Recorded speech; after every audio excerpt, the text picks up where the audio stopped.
नमस्कार. आपण शारीर रचनामधील गर्भशारीर ह्या पॉईंटची आपण माहिती बघत होतो. यामध्ये आपण शुद्ध शुक्रलक्षणे, शुद्ध आर्तव लक्षणे, पुन्हा गर्भ धारणेसाठी 4 महत्त्वाचे घटक ऋतू, क्षेत्र, अंबू आणि बीज यांची आपण थोडक्यात माहिती बघितली. त्यानंतर पुढचा पॉईंट आहे गर्भोत्पादक भाव विशेष. आता गर्भोत्पादन होण्यासाठी मुख्यपणे पंचमहाभूत आणि 6वा धातू म्हणजे चेतना हे जेव्हा घटक एकत्र येतात तेव्हा त्यापासून गर्भाची उत्पत्ती होते.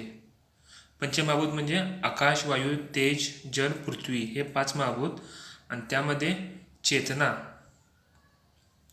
हे जेव्हा 6 घटक होतात तेव्हा त्यापासून गर्भाची उत्पत्ती होते. पंचमहाभूत विकार समुदायात्मको गर्भश्चेतना अधिष्ठानभूतः स ह्यस षष्ठो धातुरुक्तः चरकशारीस्थान 4/6.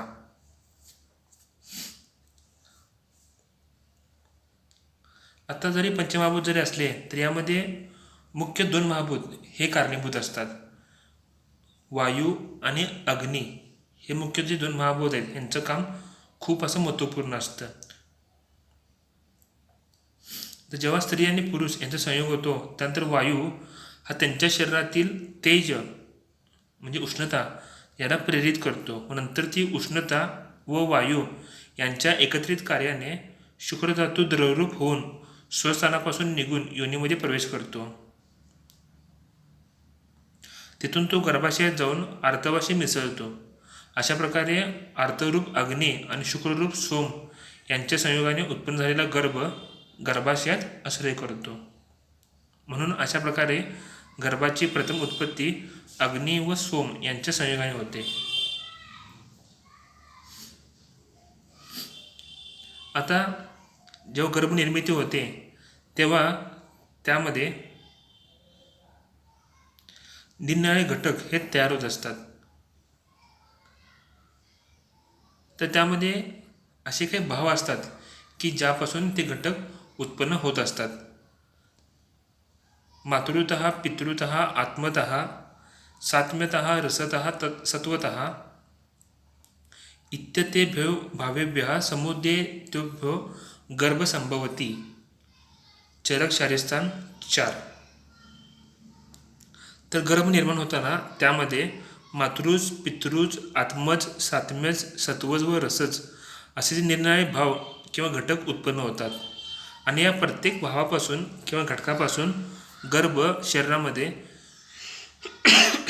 निरनिराळे अंग आणि भाव निर्माण होतात आणि या भावांच्या समुदायामुळे गर्भ निर्माण होतो. म्हणजे जे 6 जे भाव आहेत मातृता, पितृता, आत्मतः, सात्म्यतः, रसता आणि सत्वता ह्या 6 भावापासून निरनिराळे घटक असे तयार होतात आणि या सगळ्या समुदायांचा मिळून हा गर्भ तयार होतो. तर आता आपण बघूया की ह्या प्रत्येक भावापासून कोणकोणते घटक तयार होतात. गर्भाचे जे विविध अंग प्रत्यंग निर्माण होतात त्या प्रत्येक भावापासून तयार होतात. त्याला पहिला आहे म्हणजे मातृज घटक. आता श्लोकामध्ये पहिला जो पॉईंट आहे तो म्हणजे मातृज घटक. त्यामध्ये मांस, रक्त, मेद, मज्जा, हृदय, नाभी, यकृत, प्लीहा, आंत्र आणि गुद इत्यादी जे मृदू अवयव जे असतात हे या मातृज घटकापासून म्हणजे जे मातेच्या शरीराकडून जास्त प्रमाणामध्ये येतात. त्यानंतर पुढचा पॉईंट आहे पितृतः म्हणजे पितृज घटक. ह्यामध्ये स्थिर आणि जे दृढ घटक जे असतात ह्यांचा समावेश होतो. उदाहरणार्थ केश, श्मश्रू, लोम, नख, अस्थी, दंत, शिरा, स्नायू, शुक्र, धमनी इत्यादी जे काही कठीण अवयव जे असतात ते पितृज घटकापासून म्हणजे पित्यापासून असे येतात. त्यानंतर पुढचा पॉईंट आहे तो आत्मतः म्हणजे आत्मज घटकापासून येणारे म्हणजे इंद्रिय, ज्ञान, विज्ञान, आयुर्मान, सुख, दुःख इत्यादी जे भाव जे असतात ते आत्मज घटकापासून येतात. त्यानंतर पुढचा पॉईंट आहे तो सातम्यतः, म्हणजे सातव्याच घटकापासून. ह्यामध्ये वीर्य, आरोग्य, बल, वर्ण, मेधा इत्यादी सात्वच भाव हे निर्माण होत असतात. त्यानंतर पुढचा आहे तो रसतः, म्हणजे रसच भाव. तर शरीराची पुष्टी करणे, बल, वर्ण, स्वास्थ्य किंवा स्थिती, अस्वास्थ्य किंवा हानी इत्यादी जी लक्षणे असतात ती सगळी ह्या रसापासून निर्माण होत असतात.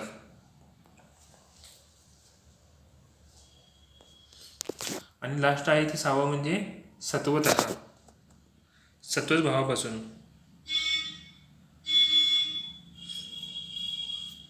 तर ह्यापासून सत्व, रज, तमादी जे मानसिक भाव असतात ते मुख्यतः निर्माण होतात.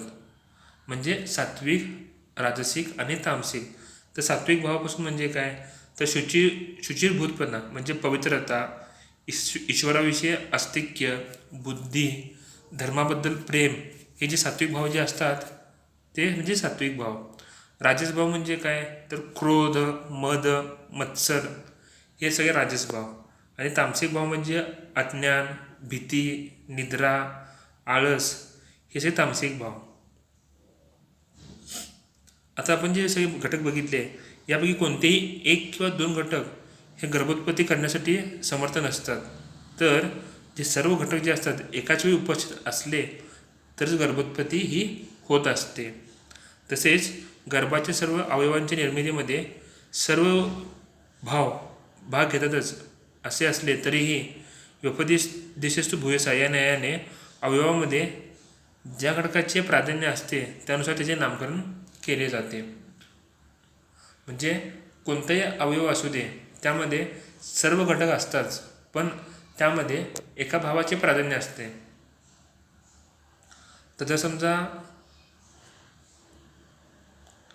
हृदय किंवा मज्जा हे आपण अवयव घेतले उदाहरणार्थ, तर त्यामध्ये या सगळ्या भावांचं अस्तित्व असतं, पण त्यामध्ये मातृच घटक ह्या अवयवाचं काय असतं, प्राधान्य असतं. कारण तो अवयव सॉफ्ट असतो म्हणून त्याला मातृच घटक असं नाव दिलं जातं. तसंच ह्याचं पण असतं पंचमहाभूताच्या बाबतीत पण प्रत्येक अवयवामध्ये पंचमहाभूतांचं अस्तित्व असतं, पण त्यामध्ये कोणतेही एका महाभूताचं प्राधान्य असतं, त्यामुळे त्याला तो महाभूत प्रधान अवयव असं आपण नाव देत असतो. त्यानंतर पुढचा पॉईंट आहे गर्भाधान योग्य वयोमर्यादा. ह्याचा श्लोक आहे पंचविंशे ततो पुमान नारी तू षोडशे समत्वाग वीर्योत्तो जानीयात कुशलो भीषक. सुश्रुत सूत्रस्थान 35. म्हणजे स्त्री आणि पुरुष दोन्हीही यवनावस्थेत पदार्पण केल्यानंतर काही वर्ष अपरिपूर्ण अवस्थेत असतात, तसेच त्यांचे बीजसुद्धा परिपूर्ण नसते. त्यामुळे आयुर्वेदानुसार उत्तम बीज उत्पन्न होण्याची वयोमर्यादा पुरुषांसाठी 25 वर्ष व स्त्रीसाठी 16 वर्ष. पंचविंशे ततो पुमान म्हणजे पुरुषासाठी पंचविंशे म्हणजे 25 वर्ष आणि नारी तू षोडशे म्हणजे स्त्रीसाठी 16 वर्ष इतकी सांगितले आहेत. यापेक्षा समजा जर कमी वयाच्या स्त्री पुरुषांनी गर्भाधान केल्यास गर्भ मृत होतो किंवा जन्मानंतर लगेच मरतो किंवा दुर्बल इंद्रिययुक्त असा गर्भ निर्माण होतो. म्हणून गर्भाधान योग्य वयोमर्यादा असलेल्या स्त्री पुरुषांनीच गर्भाधान करावे. तसेच अतिवृद्ध दीर्घकाल व्याधीग्रस्त स्त्रीस गर्भाधान करू नये. तसेच दीर्घकाल व्याधीग्रस्त व शुक्रदोष असलेल्या पुरुषाने गर्भाधान करू नये. गर्भोत्सुक स्त्री पुरुषांनी इच्छित फलप्राप्तीकरता गर्भाधानाच्या आधी, गर्भाधानाच्या वेळी आणि गर्भाधानाच्या नंतर विशिष्ट ऋतुचर्या, पुत्रेष्टिकर्म किंवा पुंसवन विधी करणे इष्ट असते. त्यानंतर पुढचा पॉईंट आहे गर्भवृद्धिकर भाव.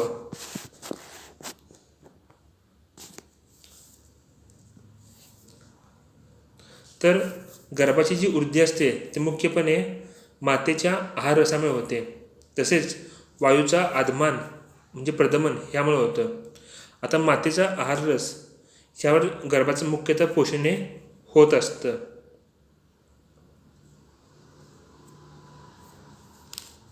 म्हणून काय तर रस हा गर्भशरीराचा उपादान कारण आहे. आणि वायू व पित्त म्हणजेच तेज हे त्या आहार रसापासून गर्भशरीरामध्ये विविध अंग विविध धातू उत्पन्न करतात, म्हणून ते निमित्त कारण आहेत. म्हणजे रस हा मुख्य कारण किंवा उपादान कारण आणि वायू आणि तेज हे निमित्त कारण. आता गर्भाच्या नाभीच्या आत उदरगुहेमध्ये अग्नीचे स्थान असते. आता वायू त्या स्थानामधील अग्नीस फुंकून प्रदीप्त करतो व त्यायोगे पित्तास प्रज्वलित करतो. पित्तामुळे आहार रसाचे पचन होऊन त्याचे परिवर्तन शरीराच्या विविध धातूमध्ये होऊन गर्भाचे परिवर्तन होते. आता पित्त म्हणजे अग्नी हे स्वतः पंगू असल्याने वायूच्या साहित्याशिवाय ते काही करू शकत नाहीत, बरोबर आहे. त्यामुळे त्या ज्योतिषानाच्या अग्नीशी संयुक्त झालेला वायू त्याला फुंकर घालतो आणि गर्भाच्या मांसल पिंडामध्ये ऊर्ध्व अधो तिर्यक अशा सर्व दिशेने विदारण करून स्रोतसे उत्पन्न करतो आणि त्यापासून ते धातू अवयवसे निर्मिती होत असते.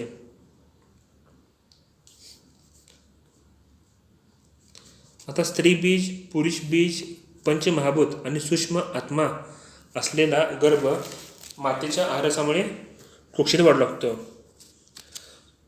पंचमहाभूत सत्व रज तम 5 इंद्रिय आणि आत्मा अशा 14 प्राणभूत भाव गर्भाला वाढवत असतात.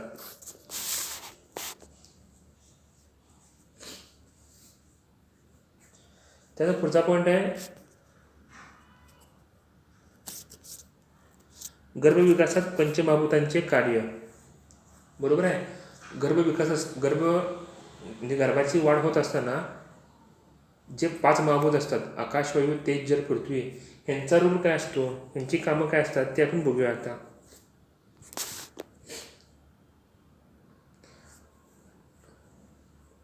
आता गर्भ म्हणजे काय थोडक्यात, तर गर्भाशयामध्ये जेव्हा शुक्र आणि शोणी ज्याचा संयोग होतो त्यामध्ये आत्मा, प्रकृती आणि विकार यांच्या संयोगाने जो घनीभूत आकार निर्माण होतो त्याला गर्भ असे म्हणतात.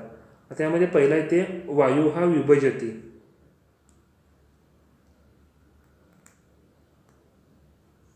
तर त्या चैतन्ययुक्त गर्भाचे वायू हा प्रसव कालापर्यंत दोष, धातू, मल, अंग आणि प्रत्यंग यांचे विभाजन करतो. बरोबर आहे. आता गर्भ म्हणजे काय असतो, तर मांसाचा गोळा असतो.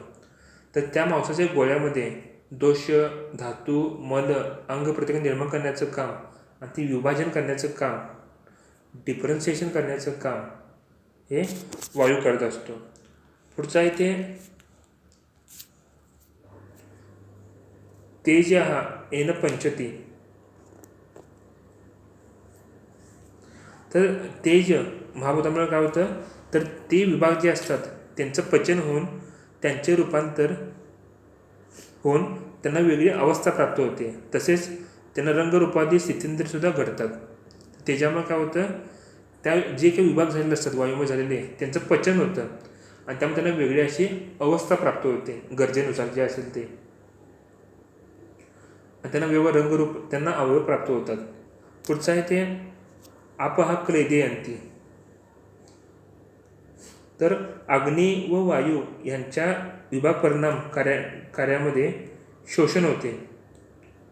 बरोबर आहे. अग्नी आणि वायू जे असतात हे म्हणजे वृक्ष असतात, त्यांचं कार्य जे वृक्षाचं असतं, त्यामुळे त्याचा जो क्लेद जो असतो त्याचं शोषण केलं जातं. तर त्या ठिकाणी क्लेदन करण्याचं काम, त्याला ओलावा देण्याचं काम आणि आर्द्रता निर्माण करण्याचं काम हे आपधातू म्हणजे जलधातूकडून होत असते. त्यानंतर आहे ते पृथ्वी सहंती. आता पृथ्वी त्याच्या ठिकाणी काय करतो, तर कठीणता निर्माण करतो.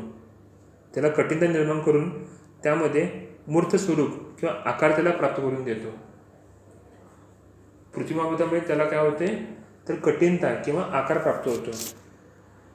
आणि पुढचा इथे आकाशम विवर्धयते. तर आकाशामुळे त्याची आकार वृद्धी म्हणजे वाढ होते. आता अग्नी व वायू यांनी काय होतं, जो तो गर्भ विदार झालेला असतो त्या स्रोतसामध्ये आकाश हे ऊर्ध्व मध्य व तिर्यक गतीने पोकळी निर्माण करून त्यांचे वर्धन करतो. अशा प्रकारे विकसित झालेला गर्भ हात, पाय, जीभ, नाक, कान व नितंब भाग इथे सर्व अवयवांनी युक्त झाला म्हणजे त्याला शरीराची संज्ञा प्राप्त होते. आता हे बघितलं आपण आपल्या म्हणजे आयुर्वेदानुसार बघितलं. आता मॉडर्ननुसार काय असतं थोडक्यात, तर जेव्हा गर्भनिर्मिती होते तेव्हा तो थोडा सेल्युलर पार्ट असतो, बरोबर आहे. त्यामध्ये डिफरन्सिएशन होतं, त्यापासून मोरुला, ब्लस्टुला असे स्टेजेस होतात. त्यानंतर त्याचं काय होतं, एकदा ते सेगमेंटेशन झालं की त्यामध्ये त्याचे काही लेयर्स फॉर्म होतात. त्यामध्ये बाह्य स्तर म्हणजे एक्टोडर्म, मिसोडर्म आणि एंडोडर्म हे 3 स्तर निर्माण होतात आणि त्यापासून ते अवयव निर्माण होतात. म्हणजे मॉडर्नचं आणि आयुर्वेदाचं जवळपास सेमच कन्सेप्ट आहे.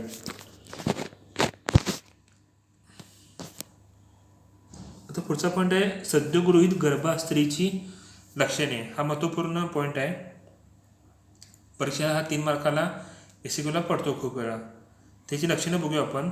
श्लोक आहे श्रमोग्लानी पिपासा सक्ती सदनम शुक्रशोणितयो अवबंधः स्फुरणम च योनेः. श्रमोग्लानी पिपासा सक्ती सदनम शुक्रशोणितयो अवबंध स्फुरणम च योनेः. सुश्रुत शारीस्थान 3/13 हा रेफरन्स आहे त्याचा.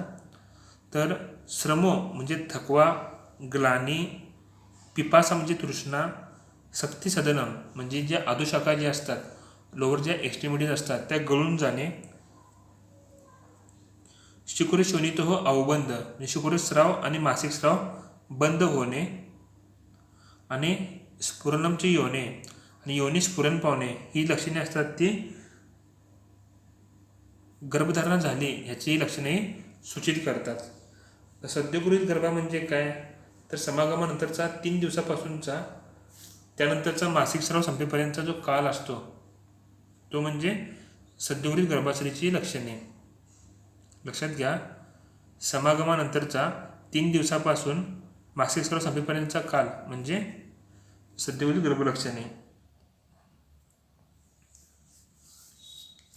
तो म्हणजे सद्यगृहीत गर्भाकाल. पुढचा पॉईंट आहे लिंगभेद. यामध्ये सांगितले श्लोक आहे तत्र शुक्र बाहुल्यात पुमान अर्थबाहुल्यात स्त्री साम्या दुभयो नपुंसकम इति. म्हणजे शुक्र अर्थ संयोग होताना, आता श्लोक बघितला आपण त्याचा रेफरन्स आहे सुश्रुत शारीस्थान 3/5. तर शुक्र अर्थ संयोग होताना त्यामध्ये जर शुक्राची अधिकता असेल तर मुलगा आणि आर्तवाची अधिकता असेल तर मुलगी, आणि समजा जर दोन्ही समान असेल तर नपुंसक बालक जन्माला येतो असं सांगितले. आता हे अधिकता म्हणजे राशी किंवा क्वांटिटी नव्हं तर क्वालिटी किंवा जी कार्यकारी शक्ती असते ती समजा जर शुक्राची अधिक असेल तर मुलगा होणार आणि समजा आर्तवाची अधिक असेल तर मुलगी होणार असं सांगितले. आणि आता मॉडर्ननुसार कसं असतं तर 23 पेअर्स ऑफ क्रोमोसोम असतात पुंबीज आणि स्त्रीबीजामध्ये, बरोबर आहे. आणि त्यामध्ये सेक्स क्रोमोसोम असतात ते 2 असतात, एक्स आणि वाय. आता स्त्रीमध्ये जे सेक्स क्रोमोसोम असतात पेअर ते एक्स असतात आणि पुरुषामध्ये XY असतात. तर जेव्हा पुरुष आणि स्त्रीबीजाचा संयोग होतो तेव्हा त्यापासून जर समजा XY एकत्र आलं तर मुलगा आणि XX एकत्र आलं तर मुलगी होते. हे आपण बघितलं सगळं.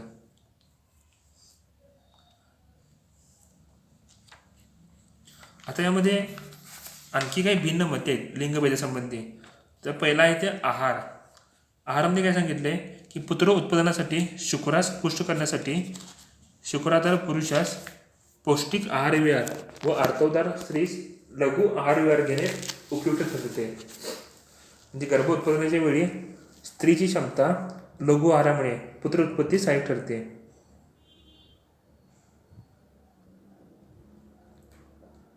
बरोबर आहे. म्हणजे पुरुषानं चांगला आहारविहार घ्यावा आणि स्त्रीनं हा लघु आहारविहार घ्यावा. तसेच दुसरा पॉईंट आहे शारीरिक आणि मानसिक स्वास्थ्य तसेच अपत्य उत्पादनाची इच्छा. यात कसं सांगितले, जर समजा पुरुष हा स्त्रीपेक्षा बलवान असेल तर पुत्र होईल, आणि जर समजा स्त्री प्रबल असेल तर कन्या होईल असं सांगितले. आणखी काही पुरुषाचे ब्रह्मचर्य. तर पुत्र उत्पत्तीसाठी केल्या जाणाऱ्या समागमाकरिता पुरुषाने ब्रह्मचर्य पालन करणे हितावह ठरते.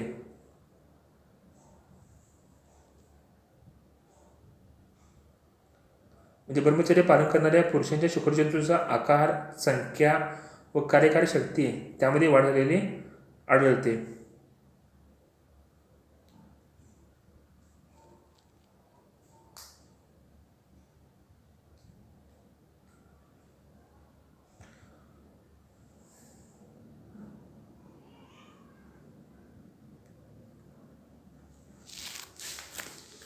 त्यानंतर आता पुढचा पॉईंट आहे गर्भाचे पोषण.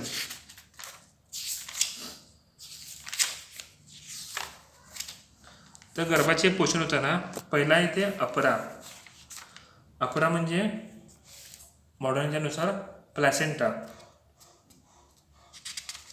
तर गर्भाचे पोषण होताना प्लॅसेंटामधून त्याचं खूप असं पोषण होत असतं.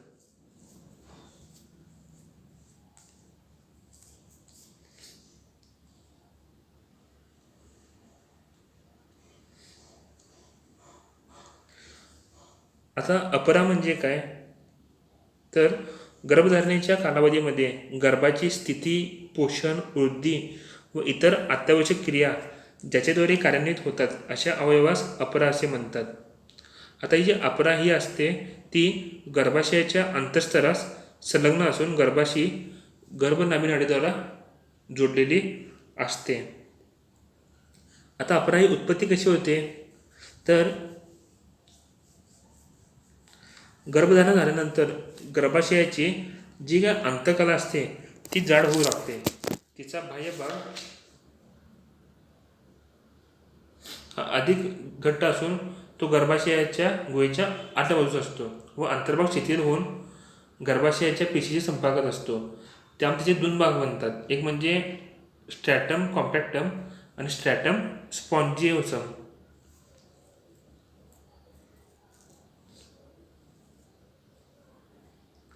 आणि त्यांचे जे पुन्हा तीन भाग होतात ते म्हणजे डेसिडुआ बेसॅलिस, दुसरं म्हणजे डेसिडुआ कॅप्सुलारिस आणि तिसरं म्हणजे डेसिडुआ व्हेरा. आणि अशा प्रकारे डिफरन्शिएशन होऊन पुढं आतमध्ये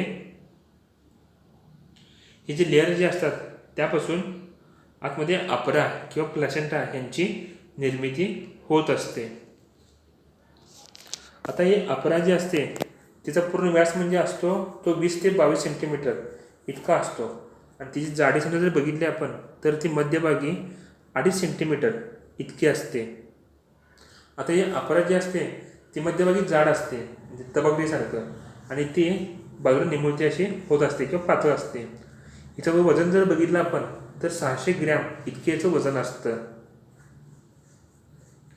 आता अपरा ही गर्भाशय स्कंदाच्या म्हणजे फंडस ब्युटरच्या पोस्टीरियर भागामध्ये रुतून बसलेली असते.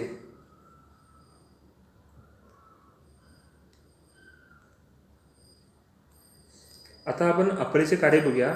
एक म्हणजे गर्भपोषण, गर्भाचं पोषण करणं.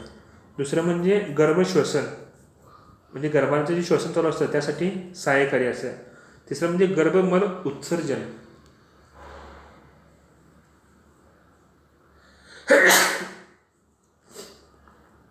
गर्भाचे जे मलभाग जे तयार होत असतील तर ते त्याचं उत्सर्जन करणं.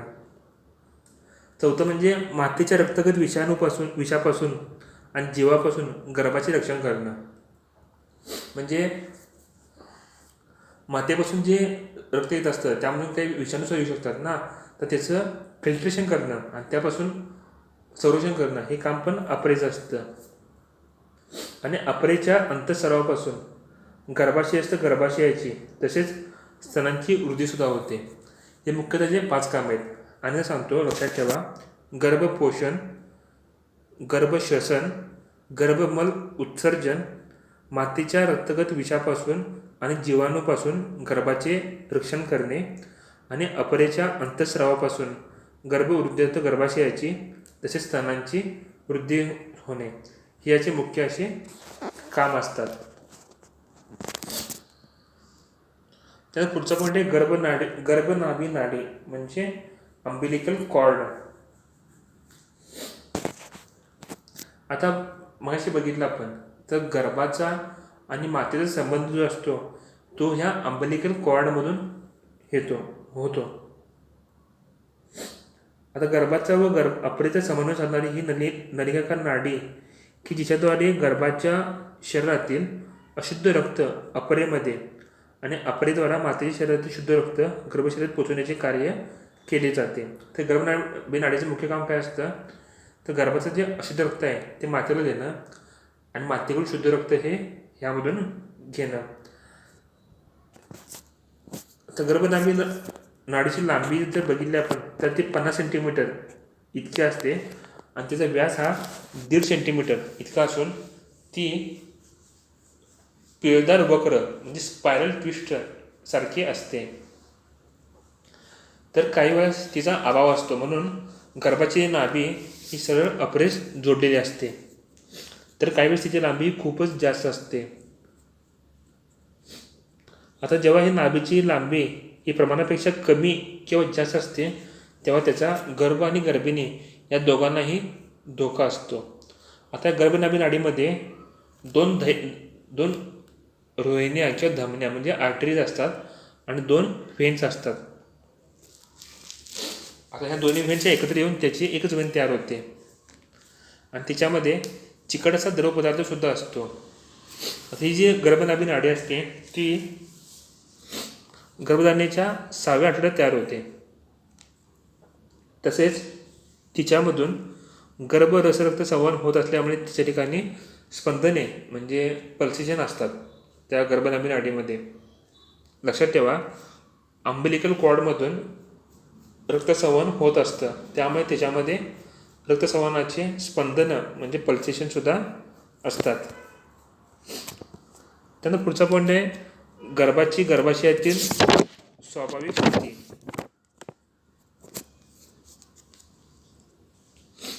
तर गर्भाशयामध्ये गर्भ हा आपल्या सर्व अवयवांचा संकोच करून व अभिमुख होऊन म्हणजे मातेच्या पाठीकडे मुख करून पौडलेला असतो. सुसूजनेचं महत्त्वपूर्ण म्हणजे चांगलं वर्णन केलं आहे. श्लोक आहे अभुग्नो अभिमुखः शेते गर्भो गर्भाशये स्त्रियः स योनी शिरसा याती स्वभावात प्रसवम प्रति सुश्रुत शारीस्थान 5/57 रेफरन्स आहे. अभुग्नो अभिमुखः शेते गर्भो गर्भाशये स्त्रियः स योनी शिरसा याती स्वभावात प्रसवम प्रति. तर गर्भाशयामध्ये गर्भ हा आपल्या सर्व अवयवांचा संकोच करून जर आपण तुम्ही म्हणजे फोटो बघितला असणार की सगळे ते जे अवयव हे आतमध्ये असतात संकोच केलेले असतात आणि तो अभिमुख होऊन म्हणजे मातेच्या पाठीकडे मुख करून पौडलेला असतो. त्यामुळे प्रसवकाली स्वभावतच तो डोक्याच्या भागाकडूनच गर्भाशयातून योनिमार्गामध्ये येतो. आता गर्भाच्या ग्रीवेचा संकोच झालेला असून त्यामुळे त्याची हनुवटी त्याच्या छातीत टेकलेली असते. चीन जी असते ती त्याच्या चेस्टला टेकलेली असते. तसेच पृष्ठवंशाचा पुढे बाजू संकोच झालेला असतो म्हणजे जो स्पायनल कॉर्ड जो असतो तो थोडासा असं वाकलेला पुढच्या बाजूने असा असतो. त्यामुळे त्याची पाठ जी असते ती बहिर्गोल असते. त्यानंतर मांड्या ह्या पोटाजवळ आणि जंगा म्हणजे लेग्स हे मांड्याजवळ घेतलेले असतात. हाताच्या मुठी बंद असून बाहू छातीजवळ व फोरआर्म हे बाहूजवळ घेतलेले असतात. सगळं असं आतमध्ये असं आकुंजे करून घेतलेलं असतं. आता यामुळे काय होतं तर शरीरातील संकोचित पेशींच्या क्रियेमुळे संपूर्ण शरीर हे संकोचित स्थितीमध्ये असतं. गर्भाशयामध्ये गर्भाच्या मध्य शरीराशी शीर आणि शाखांचा जो संबंध असतो त्यास गर्भांग स्थिती किंवा आसन असे म्हणतात. आणि स्वाभाविक अवस्थेमध्ये गर्भांग स्थिती ही सार्वजनिक संकोचाची म्हणजे युनिव्हर्सल फ्लेक्झन हे त्यामध्ये असतं. चरकाने यात वर्णन सांगितले, गर्भस्थू खलु सकुन संकुचांग अन्यस्ते अंतकुक्षोः चरित शरीरस्थान 6. काय सांगितले, तर संपूर्ण अंगाचा संकोच झाल्यामुळे गर्भाचा आकार हा अंड्याप्रमाणे लंबगोल होतो, त्यामुळे त्यास भुग्न गर्भ किंवा फिटल ओव्हॉइड असे म्हणतात. आता गर्भावस्थेमध्ये गर्भाशयाची लांबी ही मांसोन्माशी वाढत असली तरीही गर्भाची मांसोन्माशी होणारी वाढ किंवा लांबी ही गर्भाशयाच्या वाढलेल्या लांबीपेक्षा अधिक असल्यामुळे शेवटच्या काही महिन्यामध्ये गर्भास आपल्या अवयवांना संकुचित करून गर्भाशयात राहणे भाग पडते. बरोबर आहे. गर्भाशयाची वाढ होत असते, पण त्यापेक्षा गर्भाची वाढ ही जास्त गतीने होत असते, त्यामुळे शेवटच्या काही महिन्यामध्ये त्याला असं संकुचित करून आतमध्ये राहावं लागतं. तसेच गर्भाशयाच्या अवकाशाशी अनुरूप होण्याच्या दृष्टीने सुद्धा संकोचन आवश्यक असते. आणि गर्भाशयामध्ये आरामशीर राहण्याचा हा एक स्वाभाविक असा मार्ग आहे. तर हे असं मुख्य असं कारण असतं या स्थितीचं. आता हात पाय किंवा शीर यांचं संकोच झालेलं नसणे ही गर्भाची अस्वाभाविक म्हणजे ॲबनॉर्मल स्थिती असते.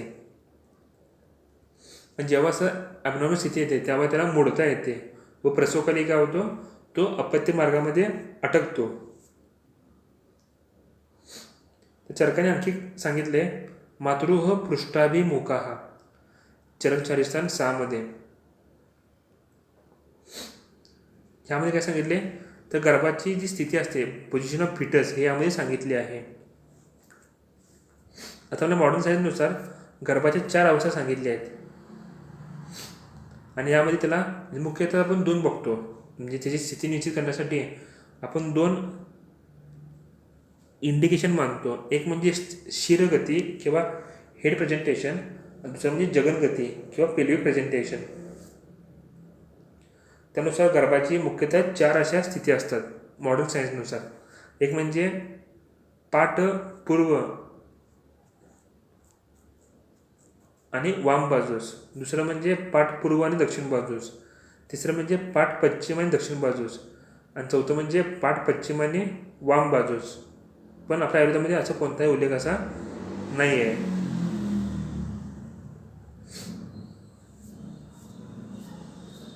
तर अशा प्रकारे आपल्या आयुर्वेदामध्ये गर्भाशयामध्ये जी स्वाभाविक स्थिती असतं त्यांचे वर्णन केलेलं आहे. थँक्यू.